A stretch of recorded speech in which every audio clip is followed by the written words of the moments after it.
విశ్వాసంతో ఏదైనా చేస్తే. వాళ్ళు మెచ్చుకోవాలనో, పూలదండలు వేయాలనో, నిన్ను బాగా మెచ్చుకోవాలని ఘనచేయాలని ఇలాంటివి వద్దు.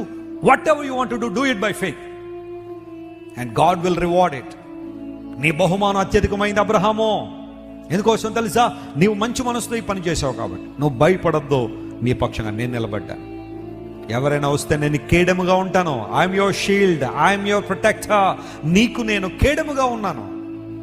ఈరోజు బహుశా నీలో కూడా ఒక ఫియర్ ఆఫ్ రిటాలియేషన్ ఉందేమో, ఫియర్ ఆఫ్ ఫ్యూచర్ ఉందేమో, భవిష్యత్తు మీద భయం, గత జీవితంలో నువ్వు చేసిన పనుల గురించి భయం, వర్తమానాన్ని గురించిన భయం, బిడ్డల గురించిన భయం, వివాహాన్ని గురించిన భయం.